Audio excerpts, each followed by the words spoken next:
Hi guys! Welcome to my channel at welcome to Loved Boys ni M. At kung tuning in ka right now sa video ko, thank you for watching. At kung gusto mo malaman ang more pa about the traits of your person, ito yung ating pag-uusapan ngayon. Yung mga bagay na hindi mo dapat ituloy pag nakita mo to sa isang lalaki. Kasi alam naman natin, usually ang girls ay madaling magkagusto. Makita lang natin yung physical looks niya, nagiging bulag na tayo sa traits nila. So, kung hindi ka aware at baka makatuloy mo yung person na to one day, at least may idea ka, diba? So, here's the two types of ano lang naman na maibibigay ko for the meantime and watch till the end, okay? So, girls, let's continue na. Ang pag-uusapan natin ngayon ay mga bagay na hindi mo dapat ituloy pag nakita mo na to sa isang lalaki. Kasi girls, alam naman natin na usually ang mga babae madaling ma-attract pag nakita na natin ang physical look ng isang person. Nakakalimutan na natin ang traits nila. Although alam naman natin na physical look naman talaga ang unang umaakit sa atin. Kasi hindi naman extra yung mata natin para makita ang ugali nila. Pero ang purpose ngayon ng pag-uusapan natin ay sa early stage ng inyong pagbabanding, pag-uusap, makakakuha ka ng idea or hint kapag ang person ay mapanakit or verbally abuser. So, let's start. Ang pag-uusapan natin una ay ang pag ang lalaki ay mabilis ang kamay. Oops, huwag mong isipin yung mapananching. So, ang pag-uusapan natin ay tungkol kung mapanakit ba siyang tao.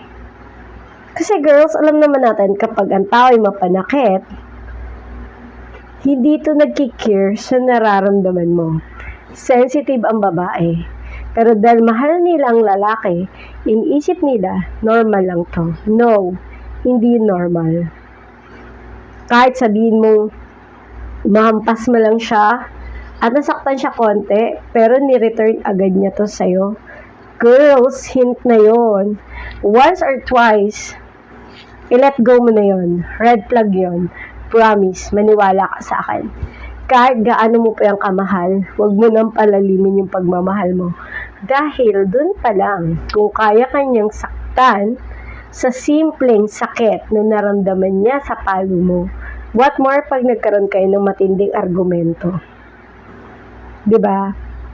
Kasi ang lalaking mapanakit, mabilis ang kamay. Pero ang lalaking lumaki, na tinatawag minsan ng tao na mama's boy, or alam mo yung masyadong makapamilya, mahal ang mga kapatid na babae, mahal ang kanyang mama, alam nyo, huwag kayong magagalit sa kanila.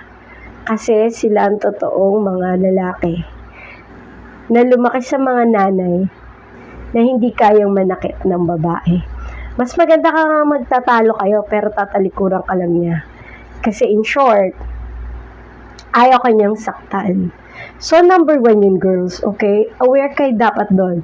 Pag ang simple yung jokes or sakitan or hampasan ay may return agad. Quit out. Let go that guy. Promise. Hindi man ngayon, pagdating. Number 2, girls. Pag ang lalaki ay madaling ibalik ang masakit na salita sa'yo. Ako kasi, napapansin ko talaga, may mga lalaki na napakabilis nilang magsalita in return.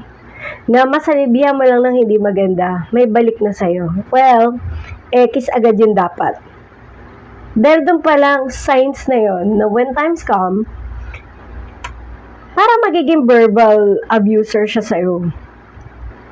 Baka nga, mas masasakit ng ibabato niyang salita sa'yo when time comes pa, diba? Kaya ako nasasabi laging when times comes, para sa future to. Kasi sa early stage of relationship, sometimes we're bulag talaga. At hindi na natin nakikita yung mga negative na pag-uugali nila. Basta mahalaga, masaya tayo, mahal natin sila. Pero yung way of talking nila sa atin against sa ating girls, hindi na natin napapansin yun. Okay lang yun kasi kasalanan ko rin naman. Inaako natin yung mga ganong mali. No, hindi pwede yun. Pwede mong akuin ang problema na ikaw, pero sa sarili mo lang. Kasi, pag inako mo yun na ikaw ang problema, masasanay yung special person mo na maging abuser siya sa'yo.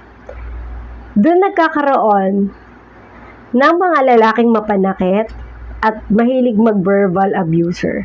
Pero pag ang lalaki, alam nila ang boundaries nila kung hanggang saan lang sila dapat, well, that's nice, di ba? May paggalang, may respect, may pagmamahal. Pero pag wala to sa kanya, girls, let go na. Okay? Huwag magstay sa relationship once na nakita mo tong dalawang sign na to. So, I hope, girls, nakatulong to. Hindi to easy, pero hint lang to, or idea, para magkaroon ka ng idea when, pag dumating yung panahon, kung tama ba yung naging choices mo. Kasi, mahirap kung nandun ka na, tsaka ka pa magdi-decide. So, I hope makatulong to. Thank you for watching, and please follow and subscribe. Kung gusto mag-comment, I hope yung maganda lang. Thank you!